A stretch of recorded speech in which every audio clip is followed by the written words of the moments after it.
ನಮಸ್ಕಾರ. ಸತ್ಯಪ್ರಿಯ KGL 621 ಚಾನಲ್ಗೆ ನಿಮಗೆಲ್ಲರಿಗೂ ಸ್ವಾಗತ. ನಿಮ್ಮ ಪ್ರೋತ್ಸಾಹ ಹೀಗೆ ಇರಲಿ. ನಿಮ್ಮ ಪ್ರೋತ್ಸಾಹ ನೀಡುತ್ತಿರುವ ಎಲ್ಲ ನನ್ನ ಸ್ನೇಹಿತರಿಗೆ ಇನ್ನೊಮ್ಮೆ ಧನ್ಯವಾದಗಳನ್ನು ಅರ್ಪಿಸುತ್ತೇನೆ. ಹಾಗೂ ನಿಮ್ಮ ಪ್ರೋತ್ಸಾಹ ಹೀಗೆ ಮುಂದುವರಿಯಲಿ. ಇಂದಿನ ವಿಷಯವೇ ಜನಪ್ರಿಯ ಗಾದೆಗಳು. ಈಗಾಗಲೇ 1, 2, 3 ಸಂಚಿಕೆಗಳಲ್ಲಿ ನಾನು ಜನಪ್ರಿಯ ಗಾದೆಗಳನ್ನು ತಮಗೆ ಈಗಾಗಲೇ ವಿಡಿಯೋ ಮಾಡಿ ತೋರಿಸಿರುತ್ತಾನೆ. ಈ ಗಾದೆಗಳು ಎಂದರೆ ಯಾವತ್ತಿಗೂ ಸುಳ್ಳಾಗುವುದಿಲ್ಲ. ಗಾದೆಗಳು ಜನಜೀವನದ ಒಂದು ಮುಖ್ಯ ಭಾಗವಾಗಿದೆ. ನಾವು 1000 ಮಾತಾಡುವುದು ಒಂದೇ, ಒಂದು ಗಾದೆ ಹೇಳುವುದು ಒಂದೇ. ಸಂಕಟ ಬಂದಾಗ ವೆಂಕಟರಮಣ ತೂತು ಒಲೆ ಕೆಡಿಸಿತು, ಹಿಟ್ಟಿಲ್ಲದಿರೋ ಜುಟ್ಟಿಗೆ ಮಲ್ಲಿಗೆ ಹೂವ, ಒಂದು ಸುಳ್ಳು ಮುಚ್ಚೋಕ್ಕೆ 1000 ಸುಳ್ಳು ಹೇಳಬೇಕಾಗುತ್ತದೆ, ಸುಮ್ಮನೆ ಯಾಕೆ ನಿಂತಿದೆಯಾ ಕಂಬ ಸುತ್ತು. ಹೀಗೆ ಅನೇಕ ಗಾದೆಗಳಿವೆ. ಈ ಗಾದೆಗಳ ಬಗ್ಗೆ ಅದರ ಅರ್ಥದೊಂದಿಗೆ ನಾವು ತಿಳಿದುಕೊಳ್ಳೋಣ ಬನ್ನಿ. ಹಾಗೂ ನನ್ನ ಈ ಸತ್ಯಪ್ರಿಯ KGL 621 ಚಾನಲ್ಗೆ ತಾವು ಸಬ್ಸ್ಕ್ರೈಬ್ ಮಾಡಲು ಮರೆಯದಿರಿ. ಬನ್ನಿ ಈ ಗಾದೆಗಳ ಬಗ್ಗೆ ತಿಳಿದುಕೊಳ್ಳೋಣ. ಮನೆ ಮೇಲೆ ಇದ್ದರೆ ಮನೆ.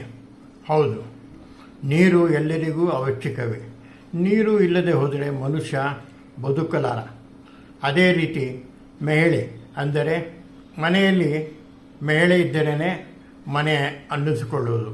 ಇಲ್ಲದೆ ಹೋದರೆ ಮನೆಯು ದೇವರಿಲ್ಲದ ಗುಡಿಯಂತಾಗುವುದು. ಅದು ನಿಮಗೆಲ್ಲ ಈಗಾಗಲೇ ಅರ್ಥವಾಗಿರಬಹುದು. ನೋಡಿ, ನೀರು ಇದ್ದರೆ ತಾನೇ ಮನುಷ್ಯ ಬದುಕಲು ಸಾಧ್ಯ. ಎಲ್ಲಿ ನೀರಿರುತ್ತೋ ಅಲ್ಲೇ ಮನೆ ಮಠ ಎಲ್ಲ ಮಾಡಿಕೊಳ್ಳುತ್ತಾರೆ. ಬೆಂಗಾಡಿನಲ್ಲಿ ಯಾರೂ ಇರಲು ಬಯಸುವುದಿಲ್ಲ, ಏಕೆಂದರೆ ಅಲ್ಲಿ ನೀರು ಇರುವುದಿಲ್ಲ. ಎಲ್ಲಿ ನದಿಗಳು ಹರಿಯುತ್ತವೆ ಅಲ್ಲೇ ನಗರಗಳು ಸಹ ಇರುತ್ತವೆ. ನೀರಿನಿಂದಲೇ ಮನುಷ್ಯ ಬದುಕಲು ಸಾಧ್ಯ.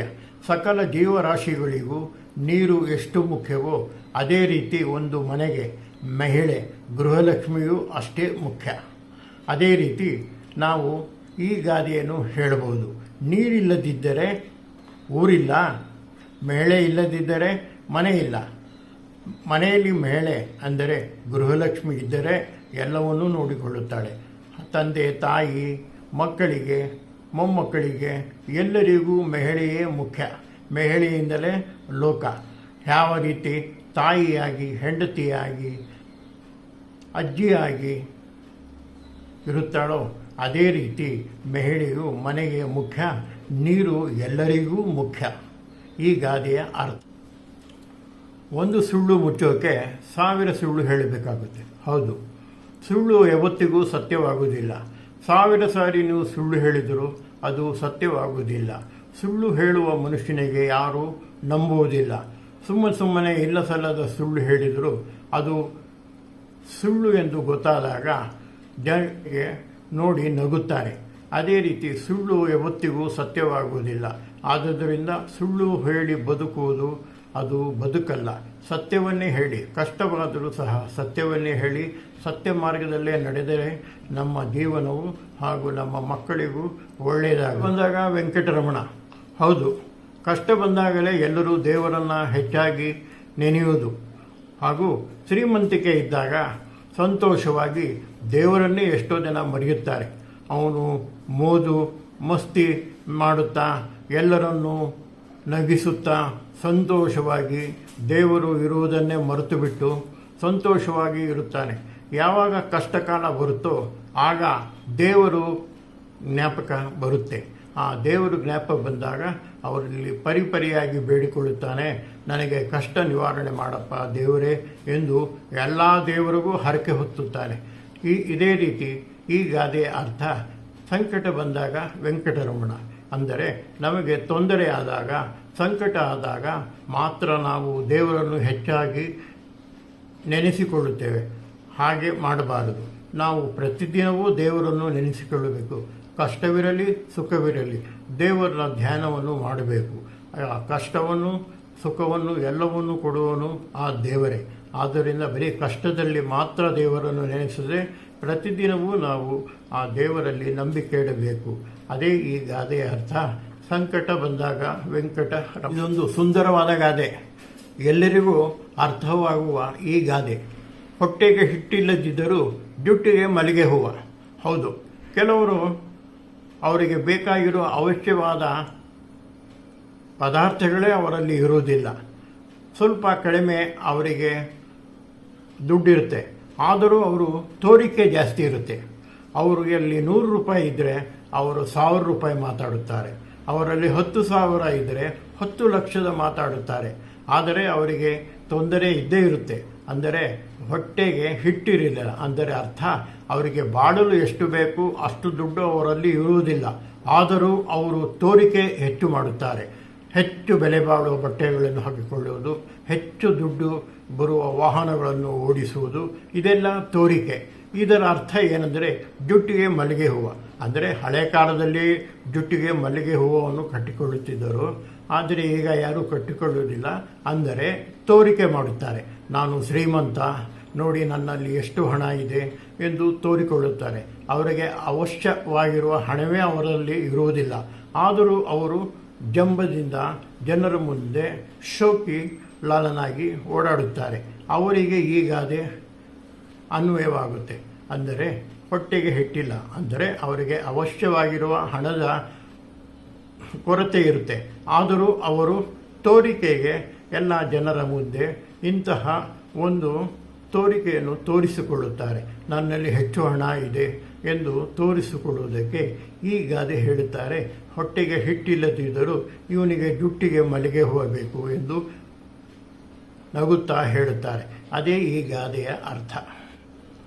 ಮಾತು ಮನೆ ಕೆಡಿಸಿತು, ತೂತು ಒಲೆ ಕೆಡಿಸಿತು. ಹೌದು, ಮಾತೇ ಮುತ್ತು, ಮಾತೇ ಮೃತ್ಯು. ಒಂದು ಮಾತು ನಮಗೆ ಎಷ್ಟು ತೊಂದರೆ ಕೊಡುತ್ತದೆ, ಹಾಗೂ ಅದೇ ರೀತಿ ನಮ್ಮ ಮನೆ ಕೆಡಿಸುತ್ತೋ. ಅಂದರೆ ತೂತು ಅಂದರೆ ಒಂದು ಪದಾರ್ಥ ತೂತಾಗಿದ್ದರೆ ಅದರಿಂದ ನೀರು ಸೋರಿ ಆ ಒಲೆಯೆಲ್ಲ ಕೆಡುತ್ತದೆ. ಅದೇ ರೀತಿ ನಮ್ಮ ಮಾತು ಸಹ ತಪ್ಪಾದರೆ, ಅದು ಇನ್ನೊಬ್ಬರಿಗೆ ತೊಂದರೆಯಾದರೆ ಆ ಮಾತಿನಿಂದ ಅವರು ದುಃಖ ಪಡುತ್ತಾರೆ. ಅದರಿಂದ ನಮಗೆ ಸಂತೋಷವಾಗುವುದಿಲ್ಲ. ಆದರೆ ನಮಗೆ ಒಂದು ಅನ್ವರ್ಥ ಭಾವ ಉಂಟಾಗುತ್ತೆ. ಅದೇ ರೀತಿ ನಾವು ಮಾತಾಡುವಾಗ ಯೋಚಿಸಿ 1 ಸಾರಿ 2 ಸಾರಿ 3 ಸಾರಿ ಯೋಚನೆ ಮಾಡಿ ಮಾತಾಡಬೇಕು. ಮಾತೇ ಮುತ್ತು, ಮಾತೇ ಮೃತ್ಯು ಅಂತ ಹೇಳುತ್ತಾರೆ ಅಲ್ವಾ. ಮಾತೇ ಮಾಣಿಕ್ಯ. ಮಾತಿನಿಂದಲೇ ಎಲ್ಲವೂ ಇರುತ್ತದೆ. ಒಂದು ಮಾತು ಇಡೀ ಕುಟುಂಬವನ್ನು ಕೆಡಿಸುತ್ತದೆ, ಇಡೀ ದೇಶವನ್ನೇ ಕೆಡಿಸುತ್ತೆ. ಇಡೀ ಪ್ರಪಂಚದಲ್ಲಿ ಎಷ್ಟೋ ಯುದ್ಧಗಳು ನಡೆದಿದೆ ಮಾತಿನಿಂದ. ಆದ್ದರಿಂದ ಮಾತು ಮನೆ ಕೆಡಿಸಿತು, ತೂತು ಒಲೆ ಕೆಡಿಸಿತು ಎಂಬ ಒಂದು ಸಾಮಾನ್ಯವಾದ ಗಾದೆ ಎಲ್ಲರ ಬಾಯಲ್ಲೂ ಬರುತ್ತದೆ. ಈ ರೀತಿ ಮಾತು ಬಂದಾಗ ಈ ಒಂದು ಗಾದೆ ನಮಗೆ ನೆನಪಿಗೆ ಬರುತ್ತದೆ. ದುರ್ಭಿಕ್ಷದಲ್ಲಿ ಅಧಿಕ ಮಾಸ. ದುರ್ಭಿಕ್ಷದಲ್ಲಿ ಅಧಿಕ ಮಾಸ ಅಂದರೆ ನಾವು ಈಗಾಗಲೇ ತುಂಬ ಕಷ್ಟದಲ್ಲಿ ಇರುತ್ತೇವೆ. ಇನ್ನೇನು ಬರೋ ತಿಂಗಳು ಈ ಕಷ್ಟ ಮುಗಿಯಬಹುದು ಎಂದು ನಾವು ಸಂತೋಷದಲ್ಲಿ ಇರುತ್ತೇವೆ. ಆದರೆ ಆ ದುರ್ಭಿಕ್ಷದಲ್ಲೇ ಒಂದು ಅಧಿಕ ಮಾಸ ಅಂದರೆ ಇನ್ನೊಂದು ತಿಂಗಳು ಈ ಒಂದು ದುರ್ಭಿಕ್ಷ ಇರುತ್ತದೆ ಎಂದು ನಮಗೆ ಗೊತ್ತಾದಾಗ, ಅಯ್ಯೋ ಈಗಾಗಲೇ ನಾವು ತೊಂದರೆಯಲ್ಲಿದ್ದಾಗ ಇನ್ನೊಂದು ಮಾಸನೂ ನಾವು ತೊಂದರೆ ಪಡಬೇಕಾ? ಅಂದರೆ ಯಾವುದೋ ಒಂದು ತೊಂದರೆಯಲ್ಲಿ ನಾವು ಇರುತ್ತೇವೆ. ಅದನ್ನು ಬಿಟ್ಟು ಇನ್ನೊಂದು ದೊಡ್ಡ ತೊಂದರೆ ನಮಗೆ ಮತ್ತೆ ಬರುವುದು. ಇದರಿಂದ ನಮಗೆ ಮತ್ತೆ ಕಷ್ಟ ಹೆಚ್ಚಿಗೆ ಆಗುವುದು. ಆದುದರಿಂದ ಆ ಒಂದು ಸಮಯದಲ್ಲಿ ಈ ಒಂದು ಗಾದೆ ನಂಬಿಕೆ ಬರುತ್ತದೆ, ದುರ್ಭಿಕ್ಷದಲ್ಲಿ ಅಧಿಕ ಮಾಸ ಎಂದು. ಅಂದರೆ ಕಷ್ಟಕಾಲ ಈಗಾಗಲೇ ಇದ್ದರೂ ಅದರೊಂದಿಗೆ ಇನ್ನೊಂದು ದೊಡ್ಡ ಕಷ್ಟವೂ ಬರುವುದಕ್ಕೆ ಈ ಗಾದೆಯ ಅರ್ಥ. ಯುದ್ಧ ಕಾಲದಲ್ಲಿ ಶಾಸ್ತ್ರಾಭ್ಯಾಸ. ಯುದ್ಧ ಕಾಲದಲ್ಲಿ ಶಾಸ್ತ್ರಾಭ್ಯಾಸ ಮಾಡಿದರೆ ನಾವು ಯುದ್ಧದಲ್ಲಿ ಗೆಲ್ಲಲು ಸಾಧ್ಯವೇ? ಅದೇ ರೀತಿ ಪರೀಕ್ಷೆ ಬಂದಾಗ ಮಾತ್ರ ವಿದ್ಯಾರ್ಥಿಗಳು ಓದಿದರೆ ಆ ಒಂದು ಸಮಯ ಅಷ್ಟು ಒಂದು ಸ್ವಲ್ಪ ಸಮಯದಲ್ಲಿ ಅವಳು ಇಡೀ ವರ್ಷದ ಒಂದು ವಿದ್ಯಾಭ್ಯಾಸವನ್ನು ಕಲಿಯಲು ಸಾಧ್ಯವೇ? ಅದೇ ರೀತಿ ಯುದ್ಧ ಬಂದಾಗ ನಾವು ಶಾಸ್ತ್ರಾಭ್ಯಾಸವನ್ನು ಕಲಿತರೆ ಅದು ಸಂಪೂರ್ಣವಾಗಿ ನಾವು ಆ ಒಂದು ಕಲೆಯನ್ನು ಕಲಿಯಲು ಸಾಧ್ಯವಿಲ್ಲ. ಅದೇ ರೀತಿ ವಿದ್ಯಾರ್ಥಿಗಳು ಪರೀಕ್ಷೆ ಬಂದಾಗ 1 ತಿಂಗಳು 15 ದಿನ ಇದ್ದಾಗ ಓದುತ್ತಾ ಕುಳಿತರೆ ಅವಳು ಇಡೀ ಒಂದು ವರ್ಷದ ಒಂದು ವಿದ್ಯಾಭ್ಯಾಸವನ್ನು ಮಾಡಲು ಸಾಧ್ಯವೇ? ಅದೇ ರೀತಿ ನಾವು ಯಾವುದೇ ಕೆಲಸವನ್ನು ಮಾಡಿದರೂ ಅದಕ್ಕೆ ಮೊದಲೇ ನಾವು ತಯಾರಿ ಮಾಡಿಕೊಳ್ಳಬೇಕು. ಇದರಿಂದ ಮುಂದೆ ನಮಗೆ ಒಳ್ಳೆಯ ಒಂದು ಫಲಿತಾಂಶ ಬರುವುದು. ಆದುದರಿಂದ ಯುದ್ಧ ಕಾಲದಲ್ಲಿ ಶಾಸ್ತ್ರಾಭ್ಯಾಸ ಮಾಡದೆ ಇಡೀ ವರ್ಷಗಳು ಶಾಸ್ತ್ರಾಭ್ಯಾಸವನ್ನು ಮಾಡುತ್ತಲೇ ಇದ್ದರೆ ಮಾತ್ರ ನಾವು ಯುದ್ಧ ಗೆಲ್ಲಲು ಸಾಧ್ಯ. ಅದೇ ರೀತಿ ನಾವು ಯಾವುದೇ ಪರೀಕ್ಷೆಯಲ್ಲಿ ಒಳ್ಳೆಯ ಫಲಿತಾಂಶವನ್ನು ಪಡೆಯಬೇಕಾದರೆ ನಾವು ವರ್ಷವೆಲ್ಲ ಓದಿದರೆ ಮಾತ್ರ ನಾವು ಒಳ್ಳೆಯ ಫಲಿತಾಂಶವನ್ನು ಪಡೆಯಲು ಸಾಧ್ಯ. ಆ ಸಮಯದಲ್ಲಿ ಈ ಒಂದು ಗಾದೆ ನಮಗೆ ನೆನಪಿಗೆ ಬರುವುದು. ಬೇವಿನ ಗಿಡ ನೆಟ್ಟು ಮಾವಿನ ಹಣ್ಣು ಬಯಸಿದಂತೆ. ಹೌದು, ನಾವು ಒಳ್ಳೆಯ ಕೆಲಸವನ್ನು ಮಾಡಿದರೆ ಮಾತ್ರ ಅದರ ಪ್ರತಿಫಲ ಒಳ್ಳೆಯದಾಗಿರುತ್ತೆ. ಅದನ್ನು ಬಿಟ್ಟು ನಾವು ಕೆಟ್ಟದ್ದನ್ನು ಮಾಡುತ್ತಾ ಬಂದು ನಮಗೆ ಒಳ್ಳೆಯದಾಗಲಿಲ್ಲ ಎಂದು ನಾವು ಯೋಚನೆ ಮಾಡಿದರೆ ಏನು ಪ್ರಯೋಜನ? ನಾವು ನಮ್ಮ ಮಕ್ಕಳಿಗೆ ಒಳ್ಳೆಯ ವಿದ್ಯಾಭ್ಯಾಸ ಕೊಟ್ಟು ಒಳ್ಳೆಯ ನಡವಳಿಕೆ ತಿಳುವಳಿಕೆಯನ್ನು ಹೇಳಿದರೆ ಮಾತ್ರ ಮುಂದೆ ಅವರು ದೊಡ್ಡವರಾದ ಮೇಲೆ ಒಳ್ಳೆಯರಾಗುತ್ತಾರೆ. ಅದನ್ನು ಬಿಟ್ಟು ನಾವು ಚಿಕ್ಕ ವಯಸ್ಸಿನಲ್ಲಿ ಅವರಿಗೆ ಮುದ್ದು ಮಾಡುತ್ತಾ ಕೆಟ್ಟ ಅಭ್ಯಾಸಗಳೆಲ್ಲ ಕಲಿಸುತ್ತಾ ನಂತರ ದೊಡ್ಡವರಾದ ಮೇಲೆ ಅವರಿಗೆ ಬುದ್ಧಿ ಹೇಳಲು ಹೋದರೆ ಅವರು ತಂದೆ ತಾಯಿಗಳಿಗೆ ಹೊಡೆಯಲು ಬರುತ್ತಾರೆ. ಅದೇ ರೀತಿ ಬೇವಿನ ಗಿಡವನ್ನು ನೆಟ್ಟು ನಾವು ಮಾವಿನ ಫಲವನ್ನು ಬಯಸಲು ಸಾಧ್ಯವೇ? ಅದೇ ರೀತಿ ಆಗುವುದಿಲ್ಲ. ಅದೇ ರೀತಿ ನಾವು ಚಿಕ್ಕ ವಯಸ್ಸಿನಲ್ಲಿಗೆ ಮಕ್ಕಳಿಗೆ ಒಳ್ಳೆಯ ಬುದ್ಧಿ ಕಲಿಸಿದರೆ ದೊಡ್ಡವರಾದ ಮೇಲೆ ಅವರು ಒಳ್ಳೆಯರಾಗುತ್ತಾರೆ. ಈ ಸಮಯದಲ್ಲಿ ಈ ಗಾದೆ ನಮಗೆ ನೆನಪಿಗೆ ಬರುವುದು. ಸುಮ್ಮನೆ ಯಾಕೆ ನಿಂತಿದ್ದೀಯಾ, ಕಂಬನಾದರೂ ಸುತ್ತು ಎಂದು ಹೇಳುತ್ತಾರೆ. ಯಾಕೆ ಹೇಳುತ್ತಾರೆ ಈ ರೀತಿ? ಈಗ ಹೊಸದಾಗಿ ಮದುವೆ ಆಗಿರುವ ಸೊಸೆಯನ್ನು ಅತ್ತೆ ಏನಾದರೂ ಒಂದು ಕೆಲಸ ಇವಳ ಕೈಯಲ್ಲಿ ಮಾಡಿಸಲೇಬೇಕು ಎಂದು ಸುಮ್ಮನೆ ಹೋಗಿ ಅಲ್ಲಿ ಕಂಬ ಸುತ್ತು ಒಂದು 12 ಸುತ್ತುಕೊಂಡು ಬಾ ಎಂದು ಹೇಳುವುದು. ಇಲ್ಲದರೆ ಹಿತ್ತಲ ಗಿಡಕ್ಕೆ ಹೋಗಿ ಎಲ್ಲ ಗಿಡಗಳಿಗೆ ನೀರು ಹಾಕು, 1 ಸಾರಿ ಅಲ್ಲ 20 ಸಾರಿ ನೀರು ಹಾಕು ಅಂತ ಹೇಳೋದು. ಮನೆಯನ್ನು 4 ಸಾರಿ ಒರೆಸು ಎಂದು ಹೇಳುವುದು. ಹೀಗೆ ತೊಂದರೆ ಕೊಡುವುದು. ಏನೆಂದರೆ ಸುಮ್ಮನೆ ಯಾಕೆ ಕುಳಿತಿರಬೇಕು, ಏನಾದರೂ ಒಂದು ಕೆಲಸ ಇವಳಲ್ಲಿ ಮಾಡಿಸ್ತಿರಬೇಕೆಂದು ಕಂಬನಾದರೂ ಸುತ್ತು ಅಂತ ಹೇಳುವುದು. ಹೀಗೆ ಈ ಗಾದೆಯ ಅರ್ಥ. ಹಾಗೂ ಕೆಲವರು ಯಜಮಾನರು ಇರುತ್ತಾರೆ, ಅವರು ಆಳುಗಳ ಹತ್ತಿರ ಅಂದರೆ ಕೆಲಸ ಮಾಡುವವರ ಹತ್ತಿರ ಇಲ್ಲ ಸಲ್ಲದ ಕೆಲಸಗಳನ್ನು ಮಾಡಿಸುತ್ತಾ ಇರುತ್ತಾರೆ. ಮಾಡಿದ ಕೆಲಸವನ್ನೇ ಮತ್ತೆ ಮಾಡು ಎಂದು ಹೇಳುತ್ತಾರೆ. ಯಾಕಂದರೆ ನಾನು ಸಂಬಳ ಕೊಡುವುದಿಲ್ಲವೇ, ಆದುದರಿಂದ ಹೇಳಿದಷ್ಟು ನೀನು ಮಾಡು ಎಂದು ಅವರಿಗೆ ಮಾಡಿದ ಕೆಲಸವನ್ನೇ ಮತ್ತೆ ಮಾಡಿಸುತ್ತಾರೆ. ಆ ಸಮಯದಲ್ಲಿ ಈ ಒಂದು ಗಾದೆ ನಮಗೆ ನೆನಪಿಗೆ ಬರೋದು ಏನೆಂದರೆ, ಸುಮ್ಮನೆ ಯಾಕೆ ಕೂತಿದ್ದೀಯಾ, ಕಂಬನಾದರೂ ಸುತ್ತು ಎಂದು. ಶಂಖದಿಂದ ಬಂದರೆ ತೀರ್ಥ. ಹೌದು, ಶಂಖದಿಂದ ಬಂದರೆ ತಾನೇ ತೀರ್ಥ ಹೇಳೋದು. ಅದೇ ನಾವು ಮನೆಯಲ್ಲಿ ಎಷ್ಟೇ ನೀರು ಕುಡಿದರೂ ಅದು ತೀರ್ಥವಾಗುವುದಿಲ್ಲ. ಅಂದರೆ ದೇವಸ್ಥಾನದಲ್ಲಿ ನಮಗೆ ಶಂಖದಿಂದ ಹೊರತು ತೀರ್ಥ ಹಾಕಿದರೆ ಮಾತ್ರ ಅದನ್ನು ನಾವು ತೀರ್ಥ ಎಂದು ಹೇಳುತ್ತೇವೆ. ಅದೇ ನಾವು ಮನೆಯಲ್ಲಿ ನೀರು ಕುಡಿದರೆ ಅದಕ್ಕೆ ತೀರ್ಥ ಎಂದು ಹೇಳುವುದಿಲ್ಲ. ಅಂದರೆ ಈ ಮಾತಿನ ಅರ್ಥ, ಈ ಗಾದೆಯ ಅರ್ಥ ಏನೆಂದರೆ, ಯಾರು ಹೇಳಬೇಕೋ ಅವರು ಹೇಳಿದರೆ ಮಾತ್ರ ಜನ ಕೇಳುತ್ತಾರೆ. ನಾವು ಯಾರಿಗಾದರೂ ಒಳ್ಳೆಯ ಬುದ್ಧಿ ಹೇಳಿದರೆ ಅವರು ಕೇಳುವುದಿಲ್ಲ. ಅವರಿಗೆ ಯಾರು ಹೇಳಬೇಕೋ ಅವರೇ ಹೇಳಬೇಕು, ದೊಡ್ಡವರೇ ಹೇಳಬೇಕು. ಅದೇ ನಾವು ಮಕ್ಕಳಿಗೆ ಹೇಳಿದರೆ ಕೇಳುವುದಿಲ್ಲ. ಅದೇ ಅವರಿಗೆ ಸ್ಕೂಲ್ನಲ್ಲಿ ಟೀಚರ್ ಹೇಳಿದರೆ ಅವರ ಮಾತನ್ನು ಕೇಳುತ್ತಾರೆ. ಹಾಗೆಯೇ ಬಡವರಿಗೆ ಇನ್ನೊಬ್ಬ ಬಡವ ಮಾತು ಹೇಳಿದರೆ ಅವನ ಮಾತು ಅವರು ಕೇಳುವುದಿಲ್ಲ.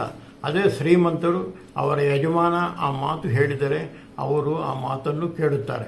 ಅಂದರೆ ಶಂಖದಿಂದ ಯಾವ ರೀತಿ ತೀರ್ಥ ನೀರು ಬಂದರೆ ನಾವು ತೀರ್ಥ ಎಂದು ತೆಗೆದುಕೊಳ್ಳುತ್ತೇವೋ ಅದೇ ರೀತಿ ಈ ಒಂದು ಮಾತು ಯಾರು ಹೇಳಿದರೆ ಅವರ ಮಾತನ್ನು ಮಾತ್ರ ಕೇಳುತ್ತಾರೆ. ಎಲ್ಲರೂ ಎಲ್ಲರ ಮಾತನ್ನು ಕೇಳುವುದಿಲ್ಲ. ಆಗ ಈ ಒಂದು ಗಾದೆ ಹೇಳುತ್ತಾರೆ, ಶಂಖದಿಂದ ಬಂದಾಗ ಮಾತ್ರ ಅದು ತೀರ್ಥ ಎಂದು. ನೋಡಿದ್ರಲ್ಲ, ಈ ಗಾದೆಗಳಲ್ಲಿ ಎಷ್ಟೊಂದು ಅರ್ಥವಿದೆ.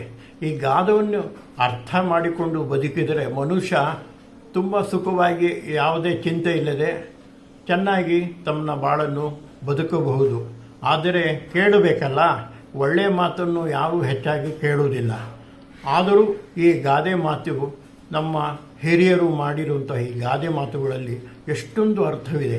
ಈ ಅರ್ಥವನ್ನು ತಿಳಿದುಕೊಂಡು ನಾವು ಅದರಲ್ಲಿ ಸ್ವಲ್ಪವಾದರೂ ಪ್ರಯೋಜನ ಪಡೆದುಕೊಂಡು ನಮ್ಮ ಜೀವನದಲ್ಲಿ ಅಳವಡಿಸಿಕೊಂಡರೆ ನಮ್ಮ ಜೀವನವು ತುಂಬ ಸುಖಮಯವಾಗಿರುತ್ತದೆ. ಇದೇ ರೀತಿ ಗಾದೆಗಳ ವಿಡಿಯೋಗಳನ್ನು ಇನ್ನೂ ನಾನು ಹಾಕುತ್ತಾ ಇರುತ್ತೇನೆ. ನನ್ನ ಈ ಸತ್ಯಪ್ರಿಯ KGL 621 ಚಾನಲ್ಗೆ ತಾವು ಸಬ್ಸ್ಕ್ರೈಬ್ ಮಾಡಿ, ಶೇರ್ ಮಾಡಿ, ಲೈಕ್ ಮಾಡಿ ಹಾಗೂ ಈ ಕೆಳಗೆ ಕಾಣುವ ಬಟನ್ನನ್ನು ಒತ್ತಿ ಹಾಗೂ ನೋಟಿಫಿಕೇಷನ್ ಸಹ ಒತ್ತಿ. ನಿಮ್ಮ ಪ್ರೋತ್ಸಾಹ ನನಗೆ ಹೀಗೆ ಇರಲಿ. ನಮಸ್ಕಾರ.